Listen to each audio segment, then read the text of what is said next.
Terima kasih Majelis. Ahli ya, atau saksi. Saya ingin nanya agak mundur sedikit. Jadi seperti yang terungkap di persidangan ini, bukan berarti menguji ahli, bukan, atau saksi. Dari pemeriksaan di rumah sakit sebelumnya, katakanlah rumah sakit Medika, ya, di hari pertama di UGD, ya, bahwa kondisi anak David ini masih ada respons,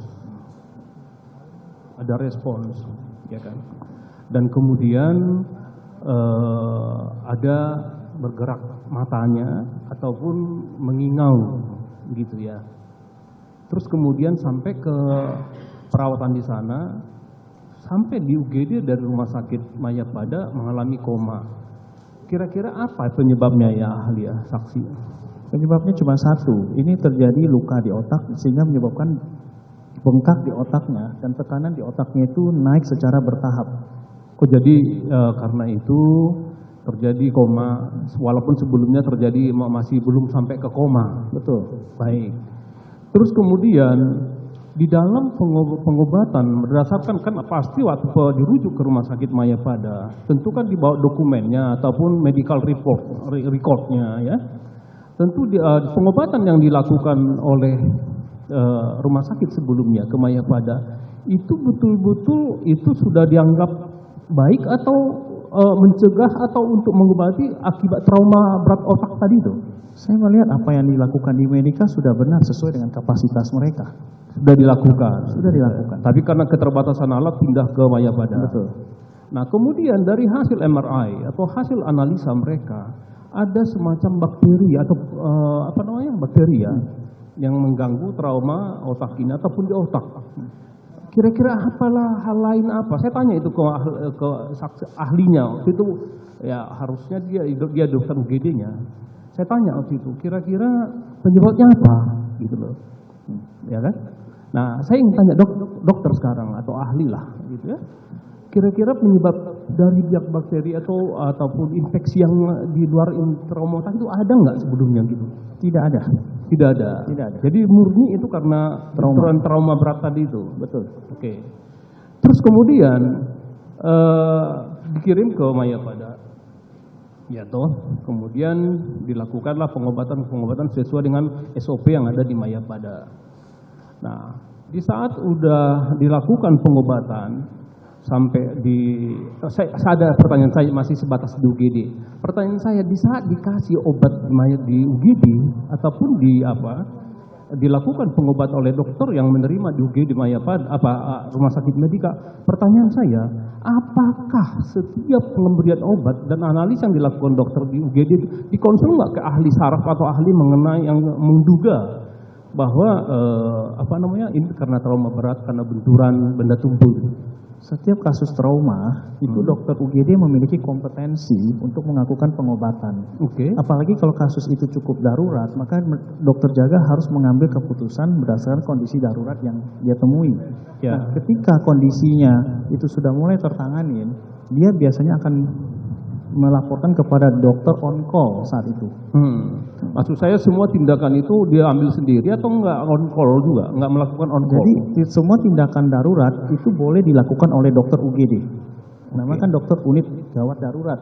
Jadi semua kasus yang darurat, dokter jaga, dokter UGD berhak untuk mengambil tindakan. Saat itu dia memiliki otoritas. Betul. Oke. Terus kemudian ahli mengatakan tadi bahwa dilakukan, saya kembali ke stem cell ya. Stem cell tadi itu kan munculnya untuk dari darah gitu ya, untuk memperbaiki selnya yang terganggu atau rusak. Pertanyaan saya, apakah dalam usia anak David ini pemberian stem cell itu ataupun langkah-langkah lain untuk, karena kan masih muda ya, kemungkinan regenerasi sel juga masih ada. Dari analisa dokter ya, dari analisa ahli saksi, apakah kemungkinan dari stem cell ataupun pengobatan jangka panjang itu dari usianya juga gitu ya, dimungkinkan untuk nggak perbaikan batang otak yang terganggu tadi?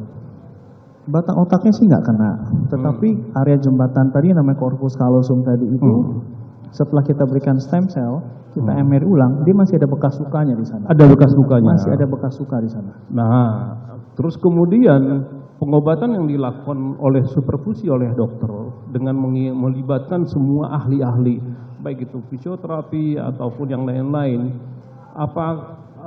dilakukan di bawah koordinasi ataupun supervisi dokter. Betul. Ya kan? Nah, pengobatan yang dilakukan sekarang itu masih simultan seperti itu atau gimana? Yes.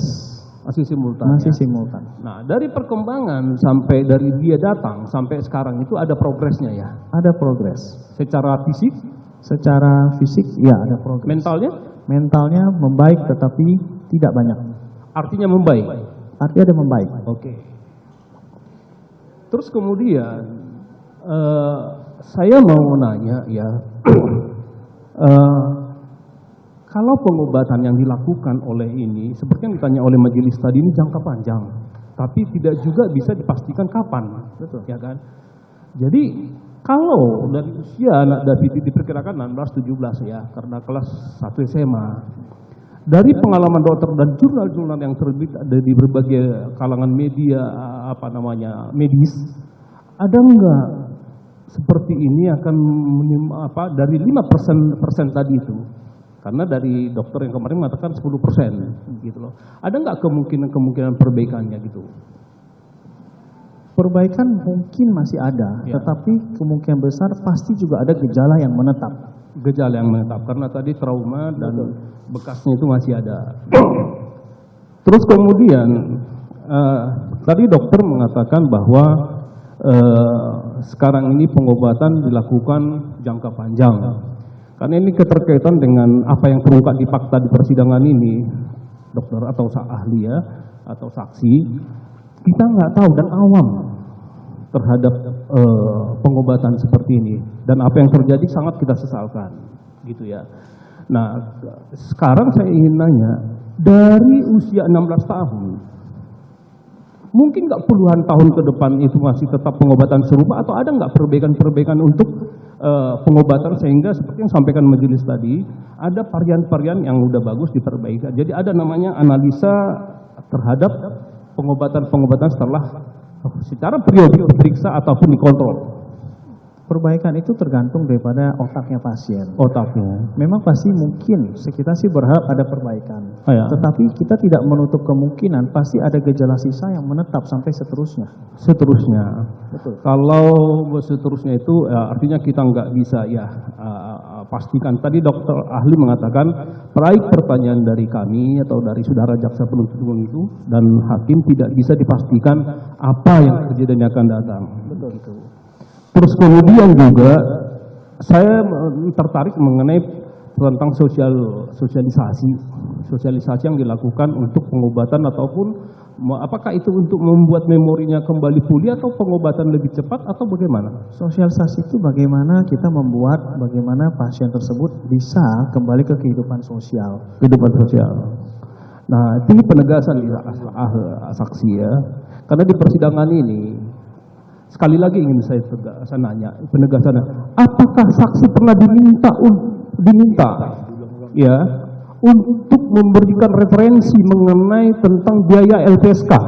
Oh, tentu tidak dong. Tidak ya. Tidak. Penegasan karena di persidangan itu muncul referensi itu. Oke. Terus kemudian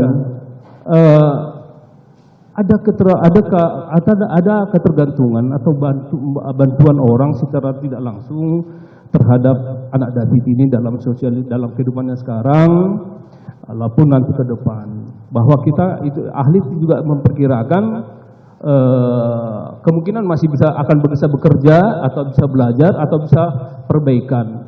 Penegasan saya hanya minta penegasan dari penjelasan ahli tadi itu, apakah saya akan minta penegasan dimungkinkan nggak sih gitu ya bahwa terjadi nantikan perbaikan ataupun menghilangkan ketergantungan dirinya terhadap pihak ketiga atau orang lain. Itu terus terang sampai hari ini dia masih tergantung. Ya, Dan kemungkinan besar dalam beberapa waktu ke depan ini memang masih membutuhkan bantuan dari orang lain. Artinya ke depan bisa aja tidak. Kalau kata tidak atau iya itu kita harus observasi dulu secara berkala. Dengan kata lain, observasi yang dilakukan saksi sebagai dokter yang penanggung jawab utama, artinya ada perbaikannya. Sementara dibanding kondisi awal, iya jelas. Iya, baik. Terus kemudian mengenai amnesia atau tidak sadaran, saya ingin nanya dokter ya, sekarang kan dia mengalami gangguan amnesia, gangguan kesadaran. Nah sekarang dari tahap demi tahap dan harapan ke depan, karena ini LPSK sampai 71 tahun umurnya dalam pengobatannya, jadi jangka panjang untuk potensi pengobatannya sangat panjang. 70 tahun dokter, saya sampaikan di persidangan. Ya, kalau artinya ini saya teruskan dulu pertanyaan. Jadi dokter Pak Arif, artinya kemungkinan pengobatan jangka panjang itu kita berharap anak David ini lebih baik, lebih sehat, lebih mandiri dan bisa normal atau setidak-tidaknya mendekati normal sehingga layak untuk lebih baik hidupnya kan gitu. Nah, pertanyaan saya, kalau dari amnesia tadi itu, kalau amnesia yang dialami anak David sekarang ada perbaikan nggak sih? Untuk short termnya ada perbaikan, tapi untuk long termnya banyak yang hilang. Banyak long term. Untuk long term itu pengobatan amnesianya itu apa yang harus dilakukan? Untuk long term itu sulit. Long term akan sulit. Tapi itu akan dilakukan metode pengobatan seperti psikologi, psikoterapi medis, atau mungkin tindakan-tindakan bersifat medis juga, tapi dapat dipertanggungjawabkan seperti metode akupuntur bisa? Tidak. Terus kemudian saya ingin nanya lagi ya mengenai terapi yang dilakukan. Terapi yang dilakukan itu sampai sekarang adalah dengan sosialisasi ke sekolah dan berbagai kegiatan yang bersifat sosialisasi lah namanya ya. Pengamatan dokter, dengan dilakukan itu terjadi perkembangan terhadap fisik dan mentalnya enggak? Untuk fisik sih sosialisasi ada membantu sedikit. Ya. Yang kita harapin dengan sosialisasi itu dia secara mental lebih terbuka dan dia bisa masuk ke dalam dunia yang nyata. Artinya bisa berdamai pada kondisinya ya. Nah, baik untuk sementara cukup aja. Lanjutkan yang udah. Yang sudah ditanyakan tolong jangan diulang lagi ya. Bolak-balik itu aja kerja kita. Dokter spesialis saraf ya. Pengalaman di kedokteran spesialis saraf udah berapa lama? Enggak ada hubungannya, Pak. Jawabannya Itu personal, ngapain? Kan nggak ada hubungan sama persidangan. Nggak apa-apa, jawab aja, nggak apa-apa. Jawab aja, nggak apa-apa. Jadi saudara sebagai ahli untuk saraf, nggak apa-apa, jawab aja. Nggak apa-apa. 7 tahun. 7 tahun. 7 tahun ya. Apakah pada saat dokter memperbolehkan anak David pulang dari rumah sakit Mayapada, apakah pada saat itu anak David ini sudah bisa makan sendiri, minum sendiri, atau main HP? Dia bisa tetapi masih dibantu. Bisa ya? Main HP bisa juga ya? Main HP saya sih jarang melihat dia main HP ya.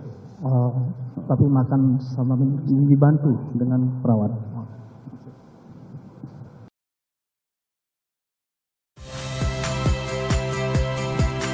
Saya Tifa Solesa.